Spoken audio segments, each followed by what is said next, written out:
एक आदमी है, जब वह एक जटिल गोल्फ कोर्स के 9वें मोर्चे पर खेल रहा होता है, जहां आकर वह ये भूल जाता है कि वो कौन से क्षेत्र पर खेल रहा था। वह आसपास देखता है तो उससे एक औरत खेलती हुई दिखती है।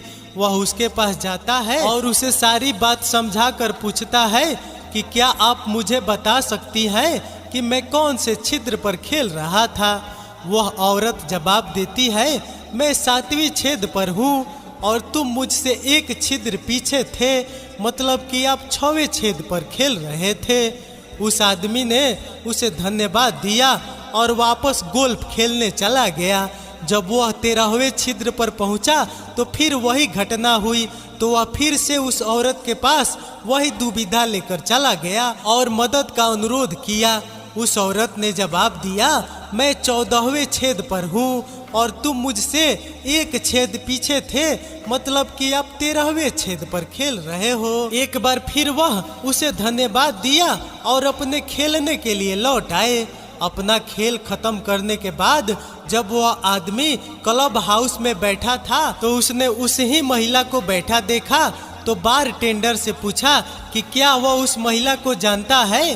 तो बार टेंडर ने उसे बताया कि वह महिला अक्सर वहां गोल्फ खेलने आती है और पेशे से सेल्स गर्ल है। वह आदमी उस औरत के पास गया और उसकी सहायता करने के बदले में उसे ड्रिंक पिलाने की पेशकश की और कहा कि मुझे लगता है कि आप बिक्री के पेशे में हैं। उसने आगे अपना परिचय देते हुए कहा कि वैसे मैं भी इसी ही पेशे से ताल्लुक रखता हूँ, और पूछा कि वैसे आप क्या बेचती हैं। उस औरत ने कहा, अगर मैं आपको बताऊंगी तो आप हंसोगे। वह आदमी बोला, नहीं मैं नहीं हंसूंगा। औरत ने उत्तर दिया, मैं लड़कियों के पैड बेचती हूँ। यह सुनते ही वह आदमी जोर जोर से हंसने लगा। उसको हंसता देख वह औरत बोली, देखा मैंने कहा था ना तुम हंसोगे। इस पर आदमी बोला, मैं तुम पर नहीं हंस रहा, बल्कि मैं तो इसलिए हंस रहा हूँ क्योंकि मैं एक टॉयलेट पेपर विक्रेता हूँ और इसलिए मैं अभी भी तुम्हारे से एक छेद पीछे हूँ। अब औरत बेहोश। एक शादीशुदा जोड़ा बाग में टहल रहा था। अचानक एक बड़ा सा कुत्ता उनकी तरफ झपटा। दोनों को ही लगा कि ये उन्हें काट लेगा। बचने का कोई रास्ता न देख पति ने तुरंत अपनी पत्नी को गोद में ऊपर तक उठा लिया ताकि कुत्ता काटे तो उसे काटे, उसकी पत्नी को नहीं। कुत्ता बिल्कुल नजदीक आकर रुका, कुछ देर तो भौंका और फिर पीछे की तरफ भाग गया। पति ने चैन की सांस ली और इस उम्मीद में पत्नी को गोद से उतारा कि पत्नी उसे गले लगाएगी। तभी उसकी तमाम उम्मीदों पर पानी फेरते हुए उसकी बीबी चिल्लाई, मैंने आज तक लोगों को कुत्ते को भगाने के लिए पत्थर या डंडा फेंकते तो देखा था, पर ऐसा आदमी पहली बार देख रही हूँ जो कुत्ते को भगाने के लिए अपनी बीबी को फेंकने के लिए तैयार था। शिक्षा, शादीशुदा लोगों को अपनी बीबियों से कभी तारीफ की उम्मीद नहीं करनी चाहिए। नई नई शादी के बाद संता कंफ्यूज हो गया कि बातचीत कैसे शुरू करूं। आधे घंटे बाद सोचने के बाद आखिर अपनी बीबी से बोला, आपके घर वालों को पता है ना कि आज आप यहीं रुकेंगी। अब बीबी बेहोश। टीचर बोला, होमवर्क क्यों नहीं किया? स्टूडेंट बोला, सर लाइट नहीं थी। टीचर बोला, तो मोमबत्ती जला लेते। स्टूडेंट बोला, सर माचिस नहीं थी। टीचर फिर बोला, माचिस क्यों नहीं थी? स्टूडेंट बोला, पूजा घर में रखी हुई थी। टीचर बोला, तो वहाँ से ले आते। स्टूडेंट बोला, नहाया हुआ नहीं था। टीचर बोला, नहाया हुआ क्यों नहीं था? स्टूडेंट बोला, पानी नहीं था सर। टीचर फिर बोला, पानी क्यों नहीं था? स्टूडेंट बोला, सर मोटर नहीं चल रहा था। टीचर, मोटर क्यों नहीं चल रहा था? स्टूडेंट, उल्लू के पट्टे, बताया तो था लाइट नहीं थी। अब टीचर बेहोश। पप्पू पब्लिक टॉयलेट में बैठा था कि अचानक साथ वाले टॉयलेट से आवाज आई, क्या हाल है? पप्पू घबरा कर, ठीक हूँ। फिर आवाज आई, क्या कर रहे हो? पप्पू, भाई जो सब यहाँ करते हैं। फिर आवाज आई, मैं आ जाऊं? पप्पू परेशान हो गया और जल्दी से बोला, नहीं नहीं मैं अकेला ही ठीक हूँ। फिर आवाज आई, अच्छा यार मैं तुम्हें बाद में कॉल करता हूँ, अभी कोई उल्लू का पट्ठा साथ वाले टॉयलेट से मेरी हर बात का जवाब दे रहा है। दो नाली के कीड़े खाते समय आपस में बातें कर रहे थे। एक कीड़ा बोला, यह सामने वाला होटल कितना साफ है, हर चीज शीशे की तरह चमकती है। दूसरा कीड़ा बोला, मेहरबानी करो यार, कम से कम खाना खाते समय तो ऐसी घिनौनी बातें मत किया करो। गुप्ता जी ने रास्ते में बैठा भिखारी से कहा, भीख मांगते हुए तुम्हें शर्म आनी चाहिए, मेरे साथ चलो, मेरे घर काम करना, मैं तुम्हें दिन के 300 रुपये दूंगा। भिखारी ने कहा, अच्छा ठीक है, तुम मेरे साथ बैठ जाओ, मैं तुम्हें दिन के 500 रुपये दूंगा। अब गुप्ता जी बेहोश। एक बार मैं बस से सफर कर रहा था तो एक लड़की मुझसे बोली, इस जमाने के होकर भी कीपैड वाला मोबाइल रखते हो? तो मैंने भी हंसकर कह दिया कि मैडम, मुझे टच करने से ज्यादा दबाने में मजा आता है। बेचारी आगे कुछ न बोल पाई। मैंने कुछ गलत तो नहीं कहा ना दोस्त?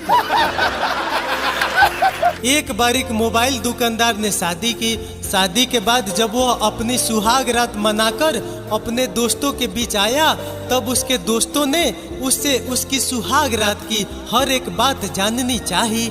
मोबाइल वाला बोला, कुछ भी मत पूछो यारो, जो भी हुआ बहुत बुरा हुआ। पहले 4-5 बार तो मिस कॉल लगी और जब सही नंबर लगा तब तक बैलेंस ही खत्म हो गया था। फिर बीबी ने दूसरे दुकानदार से बैलेंस डलवाने की धमकी देकर मुझे वहां से भगा दिया। दूल्हा अपनी सुहाग रात के समय दुल्हन पे रोब जमाना चाहता था। वह चाहता था कि दुल्हन हमेशा उससे डर कर रहे, उसे लगे कि अगर वह उसका ख्याल ठीक से नहीं रखेगी तो उसके लिए और भी दरवाजे खुले हुए हैं। दूल्हा रोब जमाते हुए बोला, शायद तुम्हें पता नहीं होगा, शादी से पहले गांव की 5 लड़कियों और 3 भाभियों से मेरा चक्कर रह चुका है, वे सभी मुझे बहुत चाहती है। दुल्हन मुस्कुराती हुई बोली, मुझे आपकी इन बातों पे पूरा विश्वास है जी। जब हमारी कुंडली इतनी अच्छी से मिली है तो हमारी आदतें भी जरूर मिलेगी। मेरा भी संबंध अपने गांव के सभी हैंडसम लड़कों और अपने तीनों जीजा से रह चुका है, वे सभी अभी भी मेरी याद में आहे भर रहे हैं। यह बात सुनकर दूल्हा बेहोश। मस्त जोक मारा रे, ये हंस रे हलकट हंस। एक बिल्डर की शादी हुई। सुहाग रात मनाते हुए वह अपनी दुल्हन से बोला, जाने मन तेरे होठ डुप्लेक्स की तरह है, तेरा फिगर लैंडस्केप गार्डन की तरह है। दुल्हन घूंघट हटाती हुई बोली, अब भूमि पूजन भी करोगे या मजदूर बुलाऊं? युग पुरुष श्री केजरीवाल के पास एक 12 इंच का छोटा सा प्यारा सा घोड़ा था। आशुतोष बोला, सर जी आपको ये घोड़ा कहाँ से मिला? केजरीवाल बोले, एक बाबा ने दिया, जो मांगो वह देते हैं। आशुतोष बोला, मैं भी बाबा के पास जाता हूँ। केजरीवाल बोले, जाओ, पर ख्याल रहे कि बाबा एक ही मुराद पूरी करते हैं और ऊंचा सुनते हैं। आशुतोष ने बाबा के पास जाके एक बोरी हीरे मांगे। बोरी जब खोली, आशुतोष चिल्लाया, बाबा ने एक बोरी खीरे दे दिए। केजरीवाल बोला, तूने क्या सोचा कि मैंने 12 इंच का घोड़ा मांगा होगा? कमेंट में बताइए दोस्तों कि केजरीवाल ने क्या मांगा था, 12 इंच का घोड़ा या 12 इंच का कोई दूसरा चीज। गणित के शिक्षक ने बच्चों से कहा, कल मैं तुम सभी को एक सवाल दूंगा, सबके सब तैयार करके आना। दूसरे दिन शिक्षक ने पूछा, बताओ तुम्हारे सिर पर कितने बाल हैं? एक छात्र ने जवाब दिया, 8,70,04,320 सर। शिक्षक ने कहा, यह तुमने कैसे गिने? छात्र ने कहा, यह तो दूसरा सवाल हो गया सर, आपने तो एक ही सवाल की तैयारी करके आने को कहा था।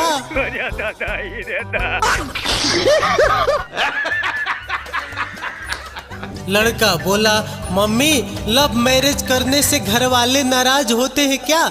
मम्मी बोली, तू जरूर किसी चुड़ैल के चक्कर में होगा और यह सब तुझे उसी डायन ने कहा होगा।